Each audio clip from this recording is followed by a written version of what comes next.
Sir ಹೋಸತಿ ವಿಡಿಯೋದಲ್ಲಿ ನಿಮ್ಮ ಸಾವಯವ ಕೃಷಿ ಬಗ್ಗೆ ಹೇಳಿದ್ರಿ. ಸರ್ ಈಗ ಏನ್ ತೋರಿಸ್ಕೊಡ್ತೀರಾ ಸರ್ ನಮ್ಮ ವೀಕ್ಷಕರಿಗೆ? PMDS ಅಂತ ಹೇಳಿ ದನಿ ಮೇವು. ದನಿನ ಮೇವು ಸರ್. ಮೇವು, ಭೂಮಿ ಮಲ್ಚಿಂಗು. ಭೂಮಿ ಮಲ್ಚಿಂಗು, ದನದ ಮೇವು. ಮೇವು ಅಂದ್ರೆ ಮೇವಿಂದು ಅಂದ್ರೆ ನನ್ನಲ್ಲಿ ಬೀಜಗಳು ಇರ್ತವೆ. ಒಂದು 10 ರಾಗಿ, 10 ರಾಗಿ, ಜ್ವಾಳ, ರಾಗಿ, ದ್ವಿದಳ ಧಾನ್ಯ, ಏಕದಳ ಧಾನ್ಯ, ಎಣ್ಣೆಕಾಳು ಬೀಜಗಳು ಅನ್ನೆಲ್ಲವನ್ನು ಇದು ಮಾಡಿ ಮಾಡ್ತೀವಿ. ಇದು ಅಳಸಂದೆ. ಅಳಸಂದೆ ಸರ್. ಇದು ತೊಗರಿ. ಇಲ್ಲೇ ಎಲ್ಲ ಒಂದು ಹೆಸರು ಬರುತ್ತೆ. ಇದು ಹೆಸರು ಬರುತ್ತೆ. ಈಗ ಇದು ಅಳಸಂದೆ. ದ್ವಿದಳ ಧಾನ್ಯ ಇದು ಯೂರಿಯಾ ಅಂತೀವಲ್ಲ, ಸಾರಜನಕ ಅಂದಲ್ಲ, ಇದ್ರೆಲ್ಲ ನಮಗೆ ಇದು ಮಾಡೋದು ಬೆಳವಣಿಗೆಗೆ ಸರ್. ರೈಜಾಮೀನು ಅಂತ ಗಂಟು ಬರುತ್ತೆ. ಆ ಗಂಟಿನಿಂದ ಈಗ ಬೆಳವಣಿಗೆ ಜಾಸ್ತಿ ಆಗೋದು, ಇದು ಮಾಡೋದು. ಯಾವ ಗಂಟಿಂದ ಸರ್? ಇದು ಈ ಗಂಟಿಂದ ಗಾಳಿಯಲ್ಲಿರುವ ನೈಟ್ರೋಜನ್ ತಗೊಂಡು ನೆಲದೊಳಗಡೆ ಫಿಕ್ಸ್ ಮಾಡ್ಲಿಕ್ಕೆ ವಿಶೇಷವಾಗಿ ಈ ದ್ವಿದಳ ಧಾನ್ಯ ತನ್ನ ಕೆಲಸ ತಾನು ಮಾಡುತ್ತೆ. ಬೇರೆ ಬೆಳೆಗಳಿಗೆ ಸಾರಜನಕನ ಇದು ಹಂಚುತ್ತೆ ಸರ್. ನಂತರ ಈ ದ್ವಿದಳ ಧಾನ್ಯಗಳ ಬೆಳೆಗಳು ಬಂದ್ಬಿಟ್ಟು ಇದರಲ್ಲಿ ಎಸ್ಪೆಷಲಿ ಏನಿರುತ್ತೆ ಅಂದ್ರೆ ತಮ್ಮ ಎಲೆಗಳನ್ನ ತಾವು ಕೆಳಗಡೆ ಉದುರಿಸ್ಕೊಂಡು ಮಲ್ಚಾಗಿ ಮಾಡಿಕೊಂಡು ಭೂಮಿಗೆ ಫಲವತ್ತತೆಯನ್ನು ನೀಡಲು ಒಂದು ಉತ್ಕೃಷ್ಟವಾದ ಗುಣ ಈ ದ್ವಿದಳ ಧಾನ್ಯಗಳಲ್ಲಿರುತ್ತೆ. ಆ ರೀತಿ ಇದರಲ್ಲಿ ಒಂದು 25 ಜಾತಿ ಬೀಜಗಳನ್ನು ನಾವು ಹಾಕಿರ್ತೀವಿ. ದ್ವಿದಳ ಧಾನ್ಯ, ಎಣ್ಣೆ ಕಾಳುಗಳಿಂದ ಕೂಡ ಹಾಕಿರ್ತೀವಿ. ನೋಡ್ರಿ, ಸಾಸಿವೆ ಇದೆ ಇಲ್ಲಿ. ಈ ಸಾಸಿವೆ ಏನು ಮಾಡುತ್ತೆ ಅಂತಂದರೆ ಪಾಲಿನೇಷನ್ ನಡಿಬೇಕು ಅಂತಂದರೆ ಜೇನುಹುಳ ಬರಬೇಕು. ಜೇನುಹುಳ ಬರಬೇಕಂದ್ರೆ ಇದು ಒಂದು ಹೂ ಬಿಡುತ್ತಲ್ಲ, ಆ ಹೂಗೆ ಅಟ್ರಾಕ್ಟ್ ಆಗಿ ಜೇನುಹುಳುಗಳು ಬರುತ್ತೆ. ಜೇನುಹುಳು ಬಂದ ನಂತರ ಪಾಲಿನೇಷನ್ ನಡೆಯುತ್ತೆ. ಅಂದರೆ ಅದನ್ನೇನಂತಾರೆ,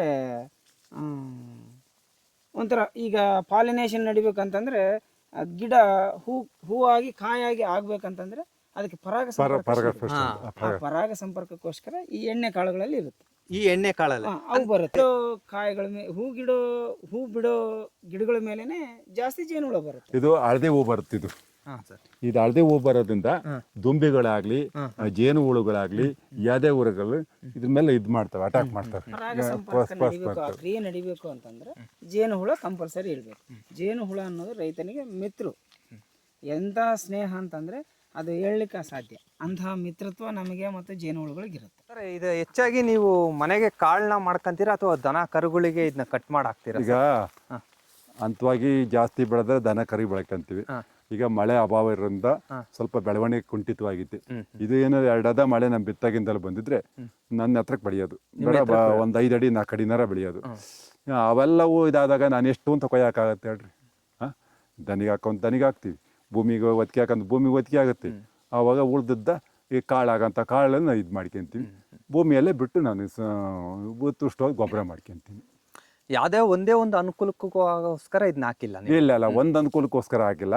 ಅದೇ ನಾನು ಹೇಳ್ತಾ ಹೋದ್ನಲ್ಲ, ನಾನು ಯಾವುದೇ ಒಂದೇ ಒಂಥರ ಬೆಳೆಸೋದು ಜಾತಿ ನಂದು ಇದಿಲ್ಲ. ನಾನು ಎಲ್ಲದು ಮಿಕ್ಸ್ ಕಾಪಿಂಗ್ ಇರಬೇಕು. ನಮ್ಮ ಭೂಮಿ ಇದು ಮಾಡಬೇಕು, ಉತ್ಕೃಷ್ಟ ಮಾಡಬೇಕು ಅನ್ನೋ ನನ್ನ ಇದಿರತಕ್ಕಂಥದ್ದು. ಹಂಗಾಗಿ ಇದನ್ನೆಲ್ಲ ಮಾಡ್ಕೊಂಡಿದ್ದೀನಿ. ಈ ಥರ ನೀವು ಎಷ್ಟನೇ ಟೈಮ್ ಮಾಡ್ತಿರೋದು ಇದನ್ನ? ವರ್ಷ ಉದ್ದಕ್ಕೂ ಮಾಡ್ತಾ ಇದ್ದೀವಿ. 2 ವರ್ಷದಿಂದ ಜಾಸ್ತಿ ಮಾಡ್ತೀವಿ. 2 ವರ್ಷದಿಂದ ಮಾಡಿದಿರಾ ಸರ್? ಮನೇಲಿ ಏನಾನ ಹಾಲು ಕೂಡ ಹಸುಗಳು ಇದಾವ? ಇದಾವೆ. ಹಾಕ್ತೀರಾ ಸರ್ ಅದಕ್ಕೆ? ಹಾಕ್ತೀವಿ. ಹಾಲೇನಾನ ಇಂಪ್ರೂವ್ಮೆಂಟ್ ಆಗ್ತಾ ಇದೆಯಾ? ಆಗ್ತಿದೆ. ನಾವು ಹಾಲಿಗೂ ಏನಂದ್ರೆ ಹಸಿ ಮೇವು ಬಳಸ್ತೀವಿ, ಅಂದ್ರೆ ತೀರಾ ಕೊಂದಿದ್ರೆ ಒಣ ಮೇವು ಬಳಸ್ತೀವಿ. ಜಾಸ್ತಿ ಹಸಿ ಮೇವನ್ನೇ ಬೆಳೆಸೋದು. ಯಾವುದೇ ಥರ ಬೇರೆ ಹಾಕ್ದಂಗೆ ನಾನು ಕೆಮಿಕಲ್ ಫುಡ್ ಏನು ಹಾಕಲ್ಲ. ಹಸಿ ಮೇವು ಹಾಕ್ಬೇಕು. ಸ್ವಲ್ಪ ಹಿಂಡಿ ಅಂತ ಬರುತ್ತೆ, ಇದು ಕೊಬ್ಬರಿ ಹಿಂಡಿ ಅಂತೇಳಿ. ನನಗೆ 30-35 ರೂಪಾಯಿ ಕೆಜಿ ಸಿಗುತ್ತೆ. ಸ್ವಲ್ಪ ಹಾಕಿ ಇದು ಮಾಡ್ತೀವಿ. ಬೇರೆಯವ್ರಂಗೆ ಬೂಸ ಹಾಕೋದು, ತಂದಿಕ್ಕೋದು, ಇದು ಕೆಮಿಕಲ್ ಯಾವುದು ಮುಟ್ಸಲ್ಲ. ನಾನು ಕೆಮಿಕಲ್ ಅಂದೆಲ್ಲ ಸ್ವಲ್ಪ ದೂರ ಆಮೇಲೆ ನನ್ನ ಹಸು ಏನಾಗುತ್ತೆ, ಆಧಾರ ಫುಡ್ ಕೊಟ್ಟಾಗ ಒಳ್ಳೆ ಹಾಲು ಬರುತ್ತೆ, ಒಳ್ಳೆ ಫ್ಯಾಟ್ ಬರುತ್ತೆ, ಕಾಯಿಲೆ ತುತ್ತಾಗಲ್ಲ. ನಾನು ಬೇರೆಯವರೆಲ್ಲ ಇದು ಹಾಕು, ಇಂಜೆಕ್ಷನ್ ಹಾಕು, ಅವೆಲ್ಲ ಏನೂ ಇಲ್ಲ. ನಮ್ದು ಎಲ್ಲದು ನ್ಯಾಚುರಾಗಿ ಬರುತ್ತೆ. ನಾವು ಮನೆ ಬಳಕೆ ಮಾಡ್ಕೊಂತೀವಿ, ಬೇರೆಯವ್ರು ತಗೊಂತಾರೆ. ಹೆಚ್ಚಾಗುತ್ತೆ ಈ ಹುಲ್ಲು ಹಸುಗಳಿಗೆ ಹಾಕೋದ್ರಿಂದ ಎಲ್ಲ ಮಿನರಲ್ಸ್ ಇದ್ರಲ್ಲಿ ಸಿಗುತ್ತೆ. ಅದಕ್ಕೋಸ್ಕರ ಹಾಲಿನ ಇಳುವರಿನೂ ಜಾಸ್ತಿ ಆಗುತ್ತೆ ಸರ್. ಅಂದ್ರೆ ಸರ್, ಇನ್ನು ಒಂದು ಮಳೆ ಆಗಿದ್ರೆ ಹತ್ರ 4 ಅಡಿ ಹೈಟ್ ಬರೋದಾ ಸರ್ ಇದು? ಈ 1-2 ಅದ ಮಳೆ ಎರಡಾದ ಒಂದಡ ಮಳೆ ಬಂದ್ರೆ 3.5 4 ಅಡಿ, 2 ಮಳೆ ಬಂದ್ರೆ ಒಂದು 5 ಅಡಿ ಮೇಲೆ ಇರುತ್ತೆ. ಮೇಲೆ ಇರುತ್ತೆ. ಅಲ್ಲೇ ಒಂದೇ ನೋಡ್ರಿ ಒಂದ್ ಸ್ವಲ್ಪ ಹೆಚ್ಚು ಕಮ್ಮಿ ಆಗ್ತಾ ಹೋಗೈತಿ. ಹೌದೌದು. ಯಾವ್ದಂದ್ರೆ ನಾನು ಕೆಮಿಕಲ್ ಹಾಕಿಲ್ಲ. ಹೌದೌದು. ಕೆಮಿಕಲ್ ಹಾಕಿದ್ರೆ ಭೂಮಿಯಲ್ಲಿ ಇಷ್ಟ ಮಳೆ ಇಲ್ಲಲ್ಲ, ಉರ್ದೋಗ್ಬಿಡೋದು ಇಷ್ಟೊತ್ತಿಗೆ. ಹೌದೌದು. ಈಗ ನಾವು ನೋಡ್ತಿದ್ರಲ್ಲ ನಮ್ಮ ಚಿತ್ರದುರ್ಗ ಡಿಸ್ಟಿಕ್ ಹೆಂಗೆ ಮಳೆಗಾಲ ಐತೆ ಅನ್ನೋ ನಿಮಗೂ ಗೊತ್ತಲ್ಲ. ಹೌದು ಸರ್. ಹಂಗಾಗಿ ಇದೇನು ನಾ ಕೆಮಿಕಲ್ ಹಾಕಿದ್ರೆ ಸಹಜವಾಗಿ ಬೆಳೆದಿರ್ತಕ್ಕಂಥ ಭೂಮಿ ಉತ್ಕೃಷ್ಟತೆಯಿಂದ ಬಂದಿರ್ತಕ್ಕಂಥದ್ದು. ಈಗ ನೋಡಿ ಪಕ್ಕದಲ್ಲಿ ಒಳ್ಳಿ ಹಾಕಿದ್ದೀನಿ, ನ್ಯಾಚುರಲ್ ಬಿಟ್ಟಿದ್ದೀನಿ. ಹಿಂಗೆ ಒಟ್ಟಿಗೆ ನಾನು ಯಾವುದೂ ಡಿಸ್ಟರ್ಬೆನ್ಸ್ ಮಾಡಲ್ಲ. ಯಾವ್ದು ಸರ್ ಉರುಳಿ? ಪಕ್ಕ ಇದೆ ಪಕ್ಕ ಇದೆ ಸರ್. ಇದು ಉರುಳಿ ಸರ್. ಇದು ಉರುಳಿ ಅದೇ ದುಧಾಳ ಜಾತಿ ಇದು. ಇದು ಪೂರ್ತಿ ಉರುಳಿ ಸರ್. ಇದೆಲ್ಲ ಹಾಕಿರೋದು ಉರುಳಿನೇ ಎಲ್ಲ ಹಾಕಿರೋದು. ಚೆಲ್ಲಿರೋದು ಕೈ ಬಿಟ್ಟಿರೋದು, ಸುಮ್ಮನೆ ಚೆಲ್ಲಿರೋದು ಕೈ ಬಿಟ್ಟಿರೋದು ಅಷ್ಟೇ. ಇದೇ ನಾನು ಗೇಮೆ ಮಾಡಿಲ್ಲ, ಹಾಗೇನಿಲ್ಲ. ನನ್ನ ಮುಂಗಾರನ ಸ್ವಲ್ಪ ಹಿಂಗಾರನ ಚೆಲ್ಲಿದ್ದೆ, ಆ ಬೀಜಗಳು ಬಿದ್ದು ಮುಂಗಾರ ಮಳೆ ಬಂತಲ್ಲ ಅವು ಉಟ್ಕೊಂಡು ಭೂಮಿ ಈಗ ಇದರಿಂದ ಮೃದು ಮಾಡುತ್ತೆ. ಭೂಮಿನ ಮೃದು ಮಾಡುತ್ತೆ. ಯಾಕೆ ಅಂತಂದ್ರೆ ಈಗ ಸೂಕ್ಷ್ಮಾಣುಜೀವಿಗಳು ಎಲ್ಲ ಚಟುವಟಿಕೆ ಜಾಸ್ತಿ ಆಗುತ್ತೆ. ಹಂಗಾಗಿ ಈಗ ಸೂರ್ಯನ ಭೂಮಿ ಇದಕ್ಕೆ ಬೀಳಲ್ಲ, ನೇರವಾಗಿ ಬೀಳಲ್ಲ, ಅದು ತಡೆದು ಬೀಳುತ್ತಲ್ಲ, ಹಂಗಾಗಿ ಭೂಮಿ ಮೃದುವಾಗಿಬಿಡುತ್ತೆ ಒಳಗೆ. ಸರ್ ಇದು ಐಡಿಯಾ ಹೇಗೆ ಬಂತು? ಐಡಿಯಾ ಅಂದ್ರೆ ನಾನು 2006ರಲ್ಲಿ ಸುಭಾಷ್ ಪಾಳ್ಯೇಕರ್ದು ಸೆಮಿನಾರ್ ನೋಡೋಕ್ಕೆ ಅಂತ ಹೋಗಿದ್ದೆ. ಅದನ್ನ ನಾನು ಚಾಲೆಂಜ್ ಆಗಿ ತಗೊಂಡೆ ಅದನ್ನ. ಅವ್ರು ಹೇಳ್ತಿದಾರಪ್ಪ, ಆ ಮನುಷ್ಯ ಎಷ್ಟು ಕಷ್ಟ ಬಿದ್ದು, ಅವ್ನು ಯಾವ ಥರ ಹೊಡ್ತಾ ಬಿದ್ದು ಹುಚ್ಚ ಅಂತ ಪಟ್ಟ ಕಟ್ಟಿ ಅವನ್ನ 5 ದಿವಸ ಪಾಠ ತಗೊಂಡ್ರು. ನನಗೆ 5 ದಿವಸನೂ ಕೇಳಿದ್ರೆ ಇನ್ನೂ 1-2 ದಿವಸ ಕೇಳಬೇಕು ಅಂತ ನನ್ನ ಆಸೆ ಆಯಿತು. ಯಾಕೆಂದ್ರೆ ಆ ಮನುಷ್ಯ ಹೇಳ್ತದ್ ನೋಡಿದ್ರೆ ಕಣ್ಣ ನೀರು ಬರ್ತಿತ್ತು. ಆ ಕಣ್ಣ ನೀರು ಬರೋದ್ರಿಂದ ನಾನು ನನ್ನ ಭೂಮಿಗೆ ಹೋಗಿ ತೊಡಗಿಸ್ಬೇಕಪ್ಪ ಅಂತ ನಾನೇನು ಮಾಡಿದೆ, ತೊಡಗಿಸ್ಬೇಕು ಅಂತ ಅವತ್ತಿಂದಲೂ ಪ್ರಯತ್ನ ಮಾಡಿದೆ. 2006ರಿಂದ ಹಣಕಾಸು ಪ್ರಾಬ್ಲಮ್ಮು, ಮನೇಲಿ ಸಹಕಾರ ಇರಲಿಲ್ಲ, ಎಲ್ಲ ಒಬ್ಬಂಟಿಗೆ ಸ್ವಲ್ಪ ಹಂಗಾಗಿ ಬೇಡಪ್ಪ ಅಂತ ಹೇಳ್ತಿದ್ರು. ಏನಾನ ಬಿಸ್ನೆಸ್ಸು ಅದಿದ್ದು ಮಾಡ್ಕೊಂತಲೇ ಹೋದೆ. 2013ಗಳಿಗೆ ಸ್ವಲ್ಪ ಏನಾರ ಆಗಲಿ ತೊಡಗಿಸ್ಕೊಂಡ್ಬಿಡ್ತೀನಿ ಬಂದೆ. ಮನೆಯೂ ಸಹಕಾರ ಕೊಟ್ಟರು, ಅವಾಗ ಮಾಡು ಅತ್ಲಾಗೆ ಅಂತವ ಅವ ಮಾಡ್ತಾ ಹೋದೆ. ಈಗ ಮಾಡೋದ್ರಿಂದ ನೋಡ್ರಿ, ಈಗ ಭೂಮಿ ನಮ್ದು ಈ ಥರ ಇದೆ. ಈ ಥರ ಇದೆ ಸರ್ ಭೂಮಿ. ಈ ಥರ ಇದೆ ಸರ್. ಈಗ ಅಲ್ಲಿ ಅವಾಗಲೇ ತೋರಿಸಿದ್ರಿ ನೀವು, ಹಸಿ ಇತ್ತು. ಇದು ಒಣಗಿದೆಯಲ್ಲ ಸರ್? ಒಣಗಿದ್ರೆ ನಾವು ನೀರು ಕೊಟ್ಟಿಲ್ಲ, ಇದಕ್ಕೆ ನೀರು ಕೊಟ್ಟಿಲ್ಲ. ಈ ಮಳೆ ನೀರನ್ನೇ ನೆಚ್ಕೊಂಡ್ ಬಂದಿರ್ತಕ್ಕಂಥದ್ದು. ಇದಕ್ಕೆ ಒಂದು ನೀರು ಬಿಡಕ್ಕೆ ನಾವು ಪೈಪ್ಲೈನೇ ಮಾಡಿಲ್ಲ. ಇದಕ್ಕೆ ಪೈಪ್ಲೈನ್ 1.5 ಇಂಚ್ ನೀರು ಯಾವ ನೀರ್ಗೆ ಆಗುತ್ತೆ ಹೇಳ್ರಿ ನೋಡಿದ್ರೆ. ಅದನ್ನೇ ಉಳಿಸಂತಾರೆ, ಇದನ್ನೇ ಉಳಿಸಿದ್ರೆ. ನಮ್ದೇನು ಯಾವ್ದಾದ್ರು ಡ್ಯಾಮ್ ಇದೆಯಾ? ಡ್ಯಾಮ್ ಇಲ್ಲ. ತೇವಾಂಶನೂ ಕಾಪಾಡುತ್ತೆ. ಎರಡು ನಿಮಗೆ ಅನುಕೂಲ. ಆಮೇಲೆ ಇರೋ ಸೂಕ್ಷ್ಮಾಣು ಜೀವಿಗಳು ಅಲ್ಲೇ ಇರ್ತವೆ, ತಟಸ್ಥವಾಗಿರ್ತವೆ, ಅಲ್ಲೇ ಇರ್ತವೆ. ಹಂಗಾಗಿ ಇದು ಯಾವುದಕ್ಕೂ ಡಿಸ್ಟರ್ಬೆನ್ಸ್ ಆಗಲ್ಲ. ಈ ಬಿಸಿಲು ಬಿದ್ದುಬಿಟ್ಟು ಇದೆಲ್ಲ ಗೇಮೆ ಮಾಡಿಬಿಟ್ರೆ ನಾವು ಬಂದರೆ ಸೀದಾ ಸಮಾಧಿ ಸ್ಥಿತಿಗೆ ಹೋಗ್ತವೆ, ಕೆಳಕ್ಕೆ ಹೋಗ್ತವೆ, ಇಲ್ಲ ಸತ್ತು ಹೋಗ್ತವೆ. ಹಂಚಿಕೆ ಇದಾಗುತ್ತೆ. ನ್ಯಾಚುರಲ್ ಸಾವಯವ ಮಾಡ್ತಿರ್ತಕ್ಕಂಥ. ಹಂಗಾಗಿ ನಾನು ಕೊಲ್ಲ ಅಂತ ಮಾಡೋದ್ರಿಂದ ಅದು ನಾನು ಬೇಡ ಅನ್ಸಿತೀನಿ. ಆಮೇಲೆ ಅಲ್ಲೊಂದು ಅಗಸೆ ಹಾಕೊಂಡಿದ್ದೀರಲ್ಲ ಸರ್? ಅಗಸೆ ಅಂತಂದ್ರೆ ಸೊಗಸೆ ಇದು ಈ ಗಿಡ ಅಲ್ಲೆಲ್ಲ ಈಗ ಬೀಜ ಬಿಟ್ಟು ಬಿಟ್ಟಿರ್ತಕ್ಕಂಥದ್ದು, ಕೈ ಬಿಟ್ಟಿದ್ವಿ. ಅದನ್ನೇ ಮಾಡ್ತೀನಿ, ದನಿ ಮೇವು ಒಟ್ಟಿಗೆ ಹಾಕಿ ಸುಬಾಬುಲ್ಲು ಅಂತಾರೆ. ಸುಬಾಬುಲ್ಲು ಅದನ್ನೇ ಮಾಡ್ತೀನಿ ಅಂದ್ರೆ ಉತ್ಕೃಷ್ಟವಾಗಿ ದನಿಗೆ ಸಖತ ಮೇಯ್ತಾವದನ್ನ ಅಂತ ತಗೊಂಡು ಎಳೆ ಗಡ್ಡೆ ನಾನು ಕೊಯ್ದು ಹಾಕ್ಬಿಡ್ತೀನಿ. ಆಮೇಲೆ ಅದರಲ್ಲಿ ಬೀಜ ಭಾಳಷ್ಟು ರೇಟಿಗೆ ಹೋಗುತ್ತೆ ಅಂತಾರೆ. ಹೋಗುತ್ತೆ. ನಾನು ಆ ಥರ ಎಲ್ಲ ಹಂಚಿ ಇದು ಮಾಡೋಕ್ಕೆ ಹೋಗಿಲ್ಲ, ಏನಲ್ಲ. ಈಗ ಅವೆಲ್ಲ ಮಾಡ್ತಾರೆ, ಅವೆಲ್ಲ ಮಾಡೋವಷ್ಟು ನನಗೆ ಇದಿಲ್ಲ. ಬೇಕು ಅಂದರೆ ಯಾರು ತಗೊಂಡು ಹೋಗ್ಬೋದು, ಅಷ್ಟು ಬಿಟ್ಟರೆ ನಾನೇನು ಇದು ಮಾಡಿಲ್ಲ. ಅವನ್ನೆಲ್ಲ ಮರ ಆಗ್ತವೆ, ಮರ ಆದಾಗೆಲ್ಲ ಬೀಜ ಆಗ್ತವೆ. ಬೀಜ ಆಗೋಕ್ಕೆ ಬಿಡಲ್ಲ, ಯಾವುದೋ ದೊಡ್ಡದು ಕೈ ಸಿಗಲ್ಲ ಅಂಥವು ಅವರ ಬೀಜ ಆಗ್ಬೇಕು. ಅಷ್ಟು ಬಿಟ್ಟು ತೋಟನ ಅವಾಗವಾಗ ವೀಕ್ಷಣೆ ಮಾಡ್ತಿರ್ತೀರಾ, ಏನಾಗ್ತಿದೆ, ಇಂಪ್ರೂವ್ಮೆಂಟ್ ಆಗ್ತಿದೆಯೋ ಇಲ್ಲ ಅಂತ? ಅದೇ ನನ್ನ ವೃತ್ತಿ ಅಲ್ಲ. ನಾನು ಅಡ್ಡಾಡ್ಕೊಂಡು ನೋಡ್ಕೊಂಡು ಇದೆಲ್ಲ ಇದು ಮಾಡೋದೇ ವೃತ್ತಿ. ಈಗೆಲ್ಲ ಒಂದು ದಿವಸ ಬಂದಾಗಲ್ಲ 2 ದಿನಕ್ಕೆ ಡೈಲಿ ಹಿಂಗಾಗುತ್ತೆ ಅವ್ನು ಮಾಡ್ತಲೇ ಇರ್ತೀನಿ. ಈಗ ನಾವು ತ್ಯಾಜ್ಯ ವಸ್ತುಗಳನ್ನ ಅಲ್ಲೆಲ್ಲ ಹಾಕೋಕ್ಕೆ ವ್ಯವಸ್ಥೆ ಮಾಡ್ತೀನಿ. ಈಗ ಕಸದ ಗುಂಡಿ ಮಾಡ್ಕೊಂಡಿದ್ದೀನಿ. ಸರ್ ಒಂದು ಮಾತು ಕೇಳ್ತೀನಿ, ನನಗೆ ಅಷ್ಟು ಕೃಷಿ ಬಗ್ಗೆ ಗೊತ್ತಿಲ್ಲ. ಈಗ ಚಳಿಗಾಲ, ಮಳೆಗಾಲ, ಬೇಸಿಗೆ ಕಾಲ, ಚೂಡ್ರುಗಾಲ ಅಂತ ಬರುತ್ತೆ. ಜಾಸ್ತಿ ಯಾವ ಕಾಲದಲ್ಲಿ ಮುನ್ನೆಚ್ಚರಿಕೆ ವಹಿಸ್ತಾ ಇರ್ತೀರಾ? ಈಗ ಬೇಸಿಗೆ ಕಾಲದ ಮುನ್ನೆಚ್ಚರಿಕೆ ವಹಿಸ್ತೀರಾ? ಯಾಕೆಂದರೆ ಅವಾಗೆಲ್ಲ ಒಣಗಿರ್ತವೆ. ಈಗ ನಾನು ಎಷ್ಟೇ ಅಚ್ಚುಕಟ್ಟಾಗಿದ್ದರೂ ಪಕ್ಕದಲ್ಲಿ ಬೆಂಕಿ ಇಕ್ಕರ್ ಜಾಸ್ತಿ. ಅವಾಗ ಒಂದು ಸ್ವಲ್ಪ ಬಾರ್ಡ್ರುಗಳಿಗೆ ಏನೇನು ಇದು ಮಾಡ್ಬೇಕು ಪ್ರೊಡಕ್ಷನ್ಗಳನ್ನೆಲ್ಲ ಮಾಡ್ಕೊಂತ ಹೋಗ್ತೀವಿ. ನಾವು ಮಾಡ್ತಿರ್ತಕ್ಕಂಥ ಇದು ಕೆಲಸ ಅಲ್ಲ, ಒಣಗಿ ನಿಂತಿರುತ್ತೆ. ಈಗ ಆ ಟೈಮ್ನ ನಾನು ಏನು ಮಾಡ್ಬೇಕು ಮಾಡ್ತಾ ಹೋಗ್ತೀನಿ. ಸರ್ ಏನು ಸರ್ ಇದು? ಕಸದ ಗುಂಡಿ ಅಂತೇಳಿ. ಕಸದ ಗುಂಡಿ ನಾನೇನು ಮಾಡ್ತೀನಿ ಅಂದರೆ ಟ್ರಂಚ್ ಥರ ಮಾಡ್ಸೀನಿ. ಏನು ಸರ್? ಟ್ರಂಚ್ ಇದು ಬಿದ್ದಕ್ಕಂಥ ತ್ಯಾಜ್ಯ ವಸ್ತುಗಳನ್ನ ಹಾಕಿ ಅದ್ರಲ್ಲಿ ಬರ್ತಕ್ಕಂಥ ಗೊಬ್ಬರ ಈಗ ಸ್ಟಾರ್ಟಿಂಗ್ ಮಾಡೀನಿ. ಸ್ಟಾರ್ಟಿಂಗ್ ಮಾಡಿನಿ. ಬಿದ್ದಂಥ ಗರಿಗಳು, ಈ ಬಾಳೆದು ಕಸ ಕಡ್ಡಿ ಏನು ಬೀಳುತ್ತೋ ಒಟ್ಟಿಗೆ ಪ್ಲಾಸ್ಟಿಕ್ ಒಂದು ಬಿಟ್ಟು ಹಾಂ ಸರ್. ನಮ್ಮ ಭೂಮಿಯಲ್ಲಿ ಕರಗ ಅಂತದೇನಂತ ಎಲ್ಲ ತಂದು ಅಂದರೆ ಸರ್ ಇದನ್ನು ಕೊಳಿಸ್ತೀರಾ ಅಥವಾ ಕೊಳಸ್ತೀನಿ ಅನ್ನೋದಕ್ಕಿಂತಲೂ ಕಳಿಬೇಕು ಅದು. ಕಳಿಬೇಕು. ಆ ಕಳಿಬೇಕು ಅಂದ್ರೆ ಸ್ವಲ್ಪ ದಿವಸ ಒಂದು 6 ತಿಂಗಳು ಏನೋ ಟೈಮ್ ತಾಣುತ್ತೆ. ಅದು ಉತ್ಕೃಷ್ಟ, ಅದು ಕಪ್ಪು ಸುಂದರಿತೆ ಅಂತಂತೀವಲ್ಲ, ಈಗ ಟೀ ಪುಡಿ ಚಾ ಥರ ಗೊಬ್ಬರ ಆಗುತ್ತೆ ಅದು. ನಮ್ಮ ಭೂಮಿಗೆ ಬಳಸಿದ್ರೆ ಭಾರಿ ಉತ್ಕೃಷ್ಟವಾದ ಗೊಬ್ಬರ ತಯಾರಾಗುತ್ತೆ ಸರ್. ಅಂದ್ರೆ ಈಗ ಇದ್ರ ತುಂಬಾ ಫಿಲಪ್ ಮಾಡ್ತೀರಾ? ಫಿಲಪ್ ಮಾಡ್ತೀವಿ. ಇಲ್ಲ ಅಷ್ಟೇ ಫಿಲಪ್ ಮಾಡ್ತೀರಾ? ಇಲ್ಲ ತುಂಬಾ ಮಾಡ್ತೀವಿ. ಇನ್ನು ಸ್ಟಾರ್ಟಿಂಗ್ ಹಂತದಲ್ಲಿ ಇದ್ದೀವಿ. ಇದು ಸ್ಟಾರ್ಟಿಂಗ್ ಅಂತ ಸರ್. ಇನ್ನ ಹಂಗಾರೆ ನಮಗಿನ್ನ ಒಂದು 6 ಮಂತ್ ಬಿಟ್ಟು ಬಂದ್ರೆ ಇದ್ರ ಬಗ್ಗೆ ವಿಡಿಯೋ ಸಿಗುತ್ತೆ. ಸರ್ ಇದು ಕೃಷಿ ಹೊಂಡನ? ಕೃಷಿ ಹೊಂಡನ ಅಥವಾ ನೀರು ಹಿಂಗಕ್ಕೆ ಮಾಡ್ಕೊಂಡ್ರದ ಸರ್? ಕೃಷಿ ಹೊಂಡ ಅಂತಲೇ ಮಾಡಿದ್ದು.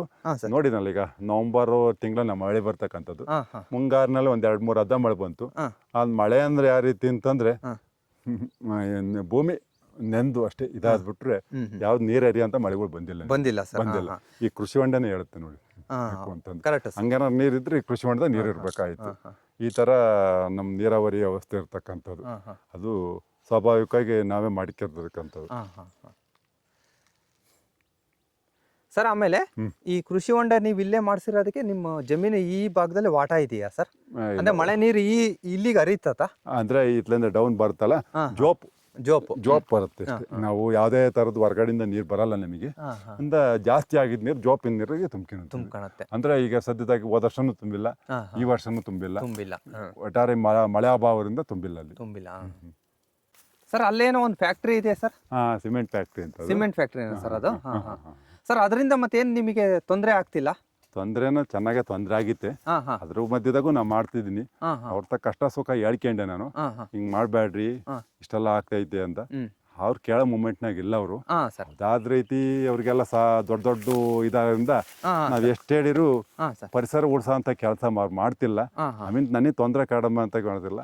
ಅದ್ರಾಗೂ ನಾನು ಆ ಬೂದಿ ಮೇಲೆ ನಾನು ಇದು ಮಾಡ್ತಾ ಇದ್ದೀನಿ, ಸಾವಯವ ಕೃಷಿ ಮಾಡ್ತಾ ಇದ್ದೀನಿ. ಅವ್ರಿಗೆ ಇದುವರೆಗೂ ಅರ್ಥಕೊಂಡಿಲ್ಲ. ಪಗ್ಲರ್ನ ಹಾಳು ಮಾಡಬೇಕು, ಇದು ಮಾಡಬೇಕು ಅನ್ನೋದು ಗೊತ್ತಿಲ್ಲ. ಅವ್ರನ್ನ ತುಳಿಯ ಅಂತ ಕೆಲಸಗಳು ಮಾಡಿದ್ದಾರೆ. ಇಲ್ಲೊಬ್ಬ ರೈತರೆ, ಅವ್ರನ್ನ ಏನು ಮಾಡಬೇಕು, ನಮ್ಗೆ ಸಹಕಾರ ಅಲ್ಲ, ಅವರು ನಮ್ಮ ಕೈ ಬಿಟ್ಟರು ಸಾಕು ಅನ್ನೋ ಪರಿಸ್ಥಿತಿ ಮಾಡಿದ್ದಾರೆ ಅವರು. ಹೌದಾ?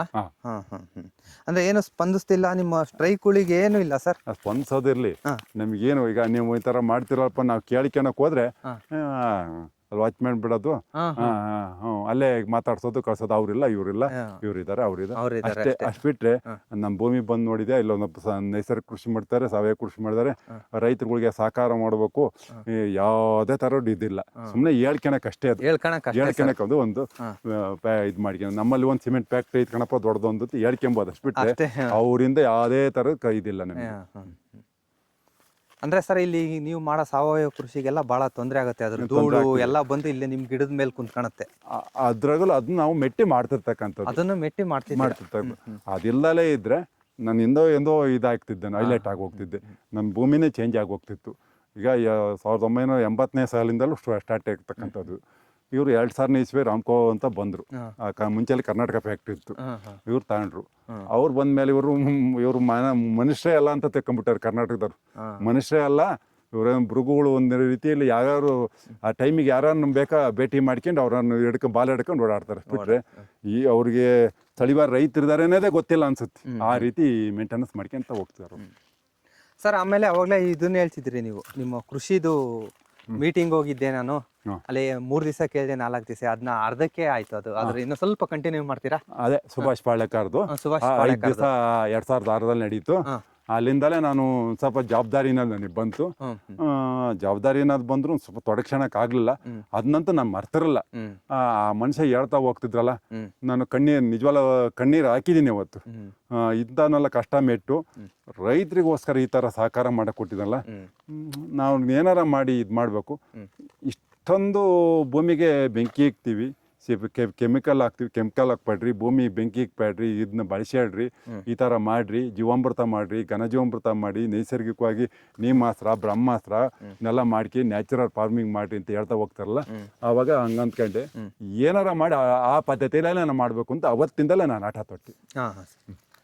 ಸರ್ ಅಲ್ಲಿಂದ ಇಲ್ಲಿ ತನಕ ಜರ್ನಿ ಹೆಂಗೆ ಅನ್ನಿಸ್ತದೆ ಸರ್? ಜರ್ನಿಯಿಂದ ಈಗ ಯಾಕೆಂದ್ರೆ ನಾನು ಹೇಳಿದ್ನಲ್ಲ, ನಮ್ದು ಯಾವುದೇ ಥರದ್ದು ನನಗೆ ಒಂದು ಸ್ವಲ್ಪ ಇದಿಲ್ಲ, ಒತ್ತಡದಲ್ಲೇ ಬಂದಿರ್ತಕ್ಕಂಥವ್ರು, ಕಷ್ಟದಲ್ಲೇ ಬಂದೀನಿ. ಕಷ್ಟ ಅನ್ನೋದು ನನಗೆಲ್ಲ ಆಸೆ ಹೋಗ್ಕಾಗ್ಬಿಟ್ಟೈತಿ. ಅದರಲ್ಲೇ ಮೆಟ್ಗೆ ನಾನು ಹೋಗ್ತಲೇ ಇದ್ದೀನಿ. ನನ್ನ ಇದು ಅಂತ ಹೇಳಿ ಈಗ ಒಂದು ಸಲ ಅಂತ ಸ್ವಲ್ಪ ಭೂಮಿನೂ ಡೆವಲಪ್ಮೆಂಟ್ ಆಗ್ತಾ ಹೋಗ್ತೈತಿ. ಮುಂದೆ ಡೆವಲಪ್ಮೆಂಟ್ ಆಗೇ ಆಗುತ್ತೆ. ಸರ್ ಮತ್ತೆ ಗೆಣಸು ಎಲ್ಲೂ ಹಾಕಿಲ್ಲ ಸರ್? ಗೆಣಸಿನ ಬಳ್ಳಿ ಹಾಕ್ಬೋದು. ಇಲ್ಲಿ ನಮ್ಮಲ್ಲಿ ಹಂದಿ ಕಾಟ. ಯಾಕೆಂದ್ರೆ ಇಲ್ಲಿ ನಮ್ಮಲ್ಲಿ ಗುಡ್ಗಾಡುಗಳನ್ನೆಲ್ಲ ಇಲಾಖೆಯವರು ಅಂತ ಇದ್ದಾರೆ, ಫಾರೆಸ್ಟ್ನರು ಅಂತ ಇದ್ದಾರೆ, ಹುಲ್ಬಂದಿ ಕಲಾಬು ಅಂತ ಇದೆ. ಅವ್ರು ಬಂದು ಮಾತಾಡ್ತಿಲ್ಲ. ಅವ್ರದ್ಯಾವ್ದು ವ್ಯವಹಾರಗಳು ನಡೀತಿದ್ದಾರೆ. ಹಂಗಾಗಿ ಹಂದಿಗಳೇ ಆಗಲಿ ನವಿಲುಗಳೇ ಆಗಲಿ ನಮ್ಮ ಭೂಮಿ ಡಿಸ್ಟರ್ಬೆನ್ಸ್ ಮಾಡ್ತವೆ. ಅವನ್ನೇನು ಹಾಕಿರು ಬಿಡಲ್ಲ, ಬಗಿತವೆ. ಹಂಗಾಗಿ ಅವನ್ನೆಲ್ಲ ಹಾಕೋಕ್ಕಾಗಲ್ಲ. ಸಾಮೂಹಿಕ ಯಾರು ಆಗ್ತಿಲ್ಲ. ನಾನು ಒಬ್ಬ ಹಾಕಿ ಏನು ಮಾಡೋಕ್ಕಾಗ್ತಿಲ್ಲ. ಹಂಗಾಗಿ ಈಗ ಸ್ಥಿತಿ ಇದು ಮಾಡ್ತಿದ್ದೀನಿ. ಈಗ ನನ್ನ ಭೂಮಿ ಏನಾಯ್ತಪ್ಪ ಅಂತಂದ್ರೆ ಸ್ಮೂತಾಗಿ ಹೂ ಇದ್ದಂಗೆ ಐತಿ. ಹೌದು ಸರ್.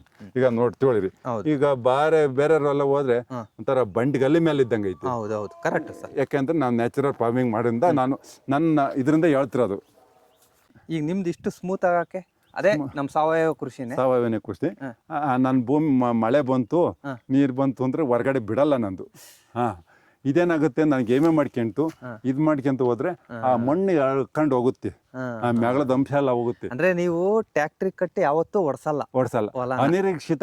ಯಾಕೆ ನಾನು ಬೆಳೆ ಬೆಳಿಬೇಕು, ಯಾವ್ದೋ ಒಂದು ಹಾಕ್ಬೇಕು, ಅದು ಎಷ್ಟು 4 ಇಂಚು 3 ಇಂಚು ಮಾತ್ರ ಉಳಿಮೆ ಮಾಡ್ತೀವಿ. ಅನಿರೀಕ್ಷಿತ ಅಂತ ಹೇಳಿದ್ನಲ್ಲ, ಅಷ್ಟು ಬಿಟ್ರೆ ನಾನು ಅದನ್ನೇ ಮಾಡ್ಬೇಕು ಅಂತಿಲ್ಲ. ವರ್ಷಕ್ಕೊಂದ್ಸರಿ ಮಾಡ್ರಿ ಹೆಚ್ಚಾತು, 2 ಸರಿ ಮಾಡ್ರಿ ಹೆಚ್ಚಾತು.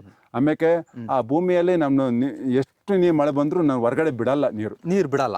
ಆಮೇಲೆ ಇದು ಹೋತು ಅಂತಂದ್ರೆ ನನ್ನ ಹೃದಯದ ರಕ್ತ ಹೋದಂಗೆ. ನಮ್ಮ ಜಮೀನಿನ ಮಣ್ಣು ಬೇರೆ ಕಡೆ ಹರಿತಂದ್ರೆ ನಮ್ಮ ರಕ್ತನೇ ಹೋದಂಗೆ. ಅದು ನಾವು ತಿಳ್ಕೊಬೇಕು. ನೀವು ಆಳವಾಗಿ ಉಳುಮೆ ಮಾಡಿಸಿ ಇದು ಮಾಡಿದ್ರೆ ಅದು ಡಿಸ್ಟರ್ಬೆನ್ಸ್ ಮಾಡ್ದಂಗೆ ಭೂಮಿ. ಸೂಕ್ಷ್ಮ ಜೀವಿಗಳು ನಷ್ಟ ಆಗುತ್ತೆ. ನಮ್ಮ ಭೂಮಿನ ಈಗ ಸುಭಾಷ್ ಪಾಳ್ಯಕಾರ ಹೇಳಿದ್ರೆ ಹಾಲಿನ ಕೆನೆ ಇದ್ದಂಗೆ ಮೆಗಳದು. ಹಾಲಿನ ಕೆನೆನೇ ಹೋತು ಅಂದ್ರೆ ಬೆಣ್ಣೆ ಎಲ್ಲಿ ಬರುತ್ತೆ ಹೇಳ್ರಿ? ಅದನ್ನೇನಾರು ಮಾಡಿ ಅದು ಕಾಪಾಡಬೇಕು ಅಂತ ನಾನು ಅವ್ರ ಮೆಥಡ್ನಲ್ಲಿ ಮಾಡ್ತಿದ್ದೀನಿ. ಆಮೇಲೆ ಈಗ ಯೂಟ್ಯೂಬ್ನಲ್ಲಿ ನೋಡ್ತಾ ಹೋದೆ, ನಾನು ಕಾಡಸಿದ್ದೇಶ್ವರ ಸ್ವಾಮೀಜಿಯನ್ನು ನೋಡೋಕ್ಕಾಗಲ್ಲ ಪ್ರತ್ಯಕ್ಷವಾಗಿ. ಅವರು ಪಾಪ ಹೇಳ್ತಾ ಹೋದ್ರು ಸಾಕಷ್ಟು ವಿಚಾರಗಳನ್ನ ಅವ್ರು ರೈತರಿಗೋಸ್ಕರ, ರೈತನ ಉದ್ಧಾರ ಮಾಡ್ಬೇಕಂತಲೇ ಆ ಸ್ವಾಮೀಜಿ ಬಂದಿದ್ದಾರೆ. ಅವ್ರ ವಿಚಾರಗಳ್ನು ಅಷ್ಟೇ ತಿಳ್ಕೊಂತ ಹೋದೆ. ಇಂಥವ್ರನ್ನೆಲ್ಲ ನಾನು ನೋಡ್ತಾ ಹೋಗ್ತಿದ್ದೀನಿ. ಅದನ್ನ ಇಂಥವನ್ನೆಲ್ಲ ತೊಡಗಿಸ್ಕೊಂತಿದ್ದೀನಿ. ಹಂತವಾಗಿ ನಾನು ಒಂದೇ ಸಾರಿ ಮಾಡ್ತಿಲ್ಲ, ಅವನು ಮಾಡ್ತಾ ಹೋಗ್ತಿದ್ದೀನಿ. ಸರ್, ಒಂದು ನಮ್ಮ ರೈತರಿಗೆ ಒಂದು ಕಿವಿ ಮಾತು ಹೇಳೋದಾದ್ರೆ ಏನು ಹೇಳಕ್ಕೆ ಇಷ್ಟಪಡ್ತೀರಾ? ಕಿವಿ ಮಾತು ಅಂತಂದರೆ, ಈಗ ಡೆವಲಪ್ಮೆಂಟು ಅನ್ನೋ ಒಂದು ಸ್ಥಿತಿಯಲ್ಲಿದ್ದಾರೆ ರೈತರಿಗೆ. ನಾವೇನೋ ಹೇಳ್ತೀವಿ ಅಂದರೆ ಅವ್ರಿಗೊಂಥರ ಆಗುತ್ತೆ. ಈಗ ಡೆವಲಪ್ಮೆಂಟ್ ಅಲ್ಲಪ್ಪ, ಇವತ್ತು 30 ವರ್ಷದ ಹಿಂದಕ್ಕೆ ಹೋದ್ರೆ ನಮ್ಮ ರೈತ ಯಾರನ್ನ ಒಂದು ಗೊಬ್ಬರ ತಗೊಂಡಿದ್ದು ಗೊತ್ತಿತ್ತಾ? ಅಂಗಡಿ ಮುಂದೆ ನಿಂತಿರೋ ಗೊತ್ತಿತ್ತಾ? ಇಲ್ಲ. ಬೀಜ ನಮ್ಮವೇ ಆಗಿದ್ದು, ಎತ್ಗಳು ನಮ್ಮವ ಆಗಿದ್ದು, ಪ್ರತಿಯೊಂದು ಎಲ್ಲದೂ ನೋಡಿ. ಟ್ಯಾಕ್ಟ್ರಿ ಯಾರಿಗೋಸ್ಕರ ಬದುಕ್ತಿದ್ವಿ? ಮಲ್ಟಿನ್ಯಾಷನಲ್ ಕಂಪ್ನಿಯರಿಗೋಸ್ಕರ ಬದುಕ್ತಿದ್ವಿ. ಆದಷ್ಟು ಕಮ್ಮಿ ಮಾಡಿ ಬೀಜ ನಮ್ಮ ಮಾಡ್ಕೊಳ್ರಿ. ಪ್ರಕೃತಿಯ ನಮ್ಮ ಡಿಸ್ಟರ್ಬೆನ್ಸ್ ಅಂತ ಮಾಡ್ದಂಥ ಕೆಲಸ ಮಾಡಿರಿ. ಪರಿಸರ ಉಳಿಸೋಂಥ ಕೆಲಸ ಮಾಡಿ, ನಮ್ಮ ಭೂಮಿ ತಾಯಿಗೂ ಒಂದು ಹೆಲ್ಪ್ ಮಾಡೋಂಥ ಕೆಲಸ ಮಾಡಿರಿ. ಇದು ನನ್ನ ಇದು. Okay, thank you sir. Thank you sir. ನಿಮ್ಮ ವಿಡಿಯೋ ಮಾಡಿದ್ದೆ ನಿಮಗೂ ನಿಮ್ಮ ಕುಟುಂಬಕ್ಕೂ ಧನ್ಯವಾದಗಳು sir. Okay, thank you sir.